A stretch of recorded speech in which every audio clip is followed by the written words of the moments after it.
С нами неудержимый Алексей.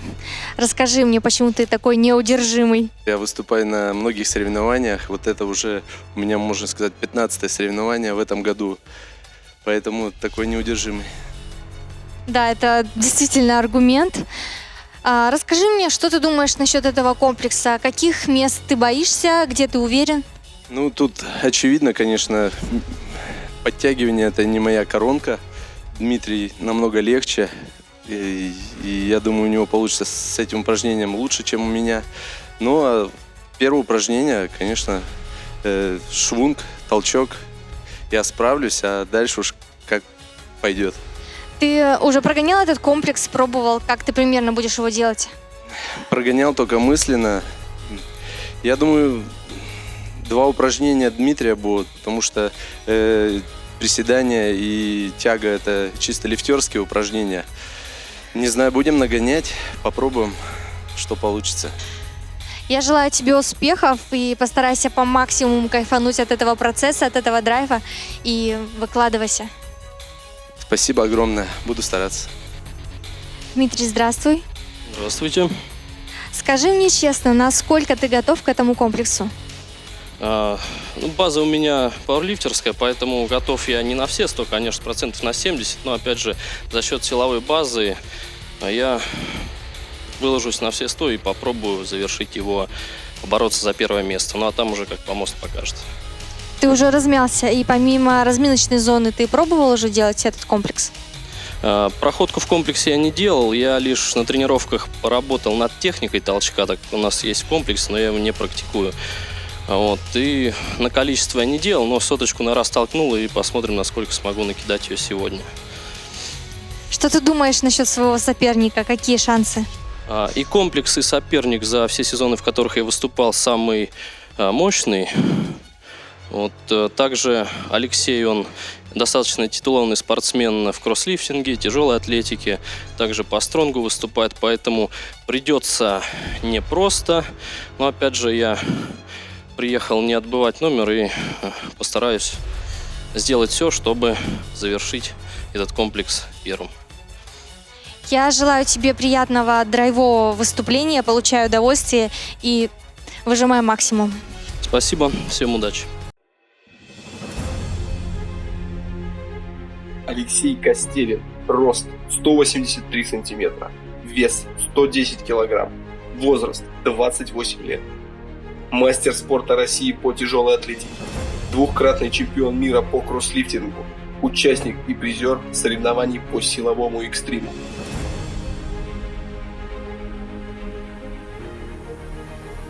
Дмитрий Насонов. Рост 169 сантиметров. Вес 83 килограмма. Возраст 27 лет. КМС по армейскому рукопашному бою и киокушинкай карате. МСМК по пауэрлифтингу.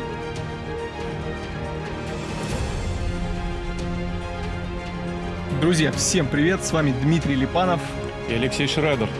Сегодня у нас бескомпромиссная заруба Алексея Костерина и Дмитрия Насонова.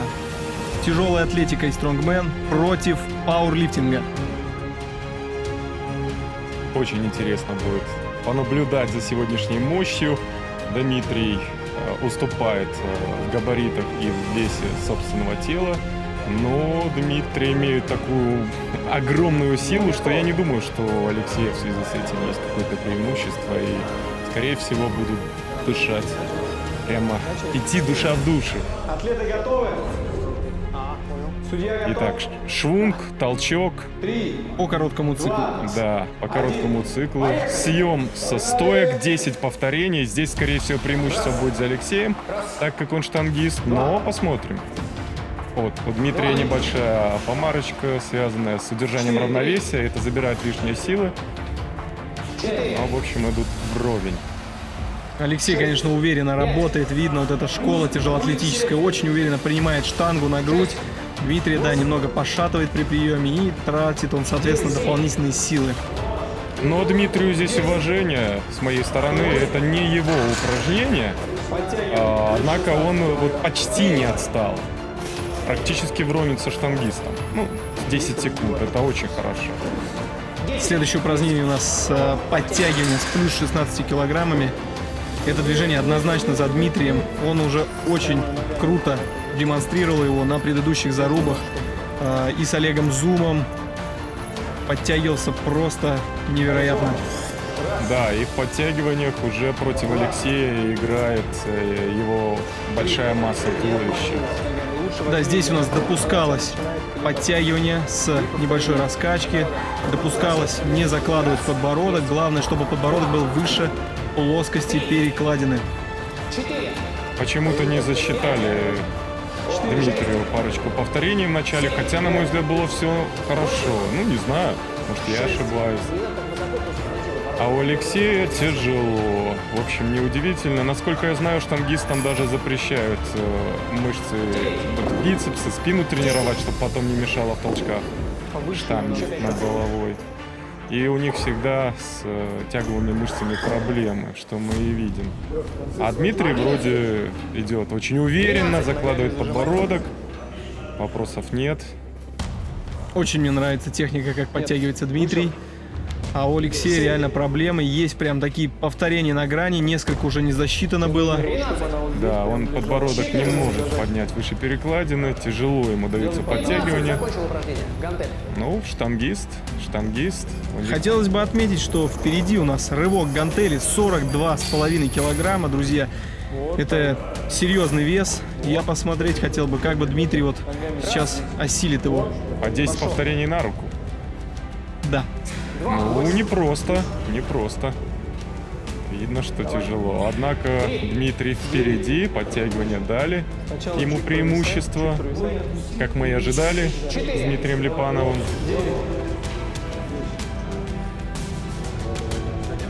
Здесь, как и в любых таких зарубах с большими весами, играет огромную роль тактика. И, безусловно, тот, кто очень круто спланирует, как проходить комплекс, тот получит огромное преимущество. Меньше ошибок и, соответственно, быстрее выполняется комплекс. Так и есть. И вот видишь, Алексей, как неопытный человек в подтягиваниях, тоже местами делает ноурэпы, хотя очевидно, что просто можно было чуть дольше отдохнуть. Вот. Не дотягивает очередное подтягивание. Больше отдыхать ему требуется. Он просто не осознает этого. Сейчас осознает, я думаю, я уверен, что он осознает. А Дмитрий продолжает топить, продолжает держать ногу на педали газа. Немножко его пошатывает, но работает. Половина пути с тяжелой гантелью пройдена для него. Кстати, комплекс очень интересно подобран, потому что двумя последними движениями выбраны классические приседания и становая тяга в любом стиле. Да, это либо сумо, либо классика по усмотрению участника.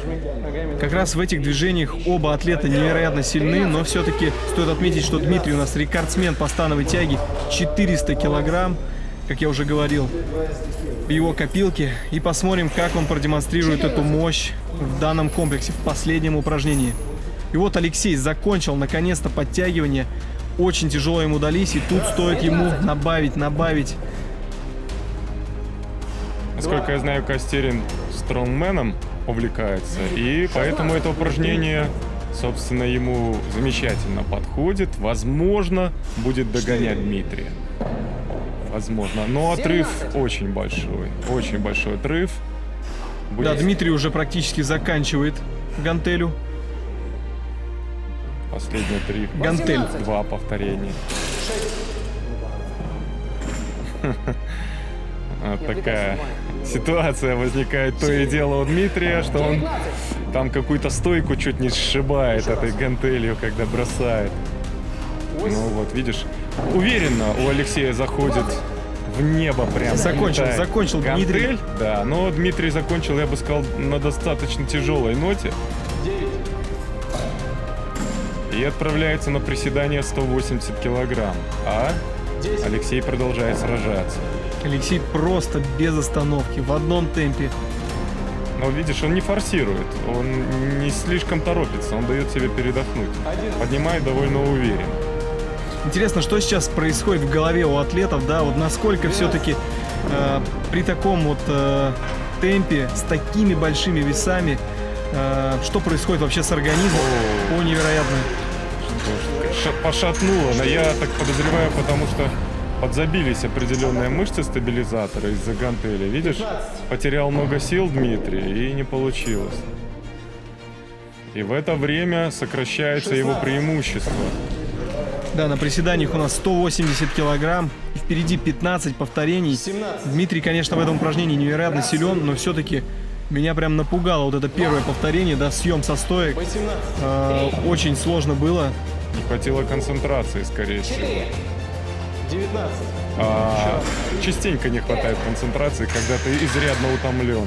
20. Вот, 5 повторений за Дмитрием. И смотри, наш бодрый штангист, бодрый стронгмен в своем упражнении практически сократил там до 5 повторений отставания. Посмотрим, что будет дальше. Но все-таки подзабился. Но выглядит он не таким уж и бодрым, как ты сказал. Да, работал достаточно агрессивно, но подсел. Будем надеяться, что восстановит дыхание, чтобы мы увидели настоящую концовку, когда атлеты идут в один, вот прям в один, одно повторение в одно повторение. Приседание на грани, прямо у Дмитрия. Немножко он прям в параллель садится, ровно в параллель.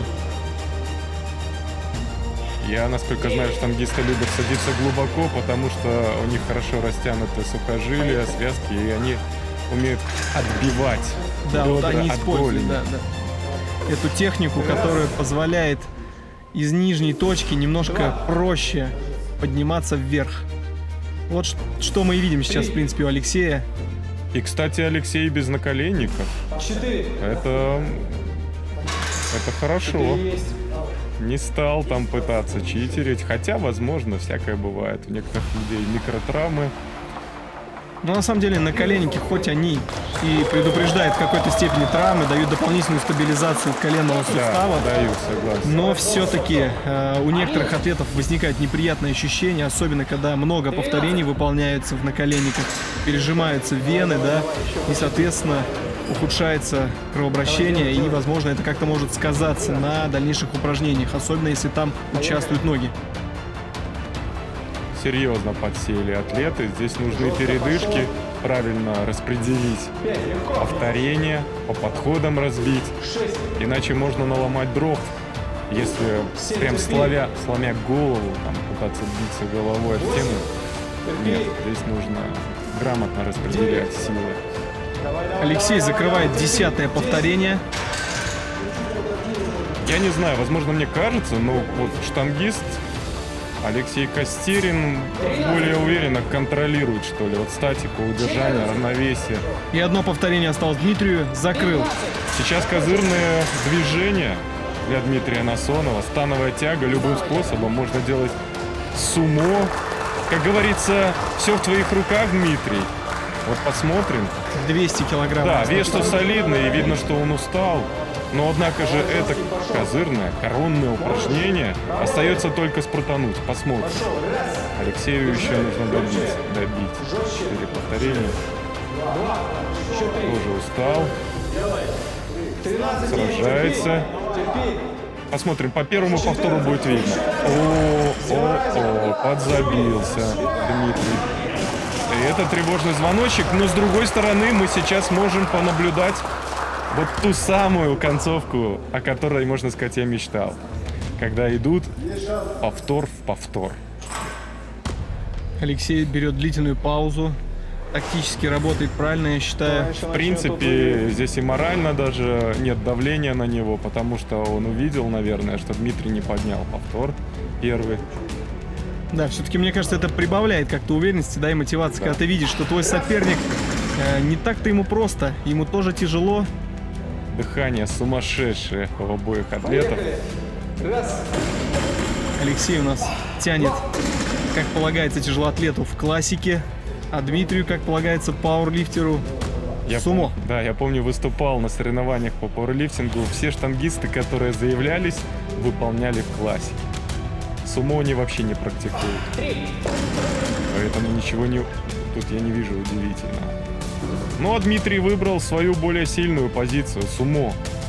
Однако после приседаний, возможно, нужно было и поменять. приводящие все-таки у нас уже на приседаниях классических довольно-таки сильно закислились, а в сумо как раз очень сильно работает эта мышечная группа. И здесь, наверное, все-таки, да, наверное, классика, она с точки зрения работы мышц более правильно ее выполнять. Но, мне кажется, Дмитрий ее не практикует, поэтому приходится работать в сумо. Смотри, Алексей как-то достаточно живо поднимает. А у Дмитрия вот при полном подъеме вверху даже вот с фиксацией проблема, видно. Невероятно, смотри, Алексей просто тягает ее друг за другом, повторение за повторением, практически даже не отдыхает, буквально какие-то там 10 секунд и еще одно повторение с 200-килограммовой штангой. Это называется «поймал свой темп». Невероятно.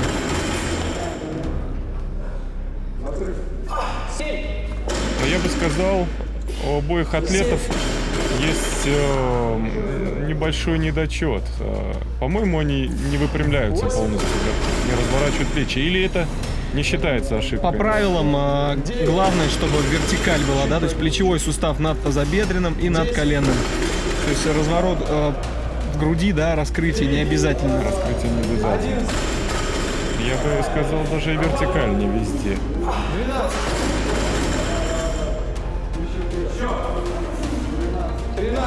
Алексей реально вырвался вперед. Для меня это неожиданно, потому что это упражнение Дмитрия.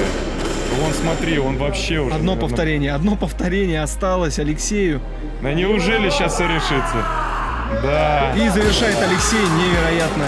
Невероятно, как Дмитрий все-таки он, наверное, допустил ошибку в начале. Быстро стартанул. Видно, как тяжело Алексею. Все-таки здесь он реально подтопил, в отличие от других упражнений. Он как-то больше работал там в темпе, да, в каком-то таком среднем, да. Держался недалеко от Дмитрия. Дмитрий ушел вперед. А в конце-то все и решилось, друзья. Потому что Алексей нажал на педаль газа, а Дмитрию уже горючего не хватило. Да, не хватило, к сожалению. Все 4 попытки выступления Дмитрия заканчивались становой тягой. И вот это его сильное упражнение. Но, видимо, именно многоповторка дается Дмитрию очень тяжело. Поэтому вот мы увидели, он закислился, он вырвался вперед. И в становой тяге не смог. Вот мы видим, что и сейчас ему тяжело. И хотя, может, это уже душевное переживание. Я не знаю. Или физические. Ну, это борьба, это спорт, здесь всякое бывает. Здесь даже можно иметь какой-то план хороший, а потом в ходе течения, скажем так, по событиям идти не совсем правильно, эмоции перекрывают, и ты делаешь что-то не так, и закисляешься. Бывает всякое.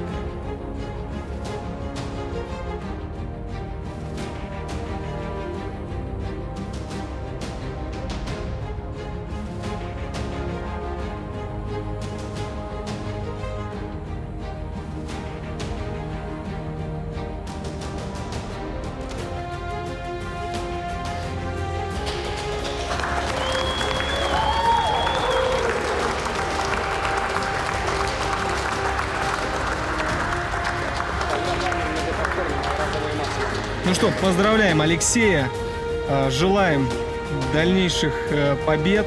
Дмитрию желаем не отчаиваться. Мы всегда будем рады его видеть на арене X-Game. Друзья, всем спасибо за внимание. С вами был Дмитрий Липанов. И компанию Дмитрия Липанова сегодня составлял Алексей Шредов. Всем пока. Всем пока.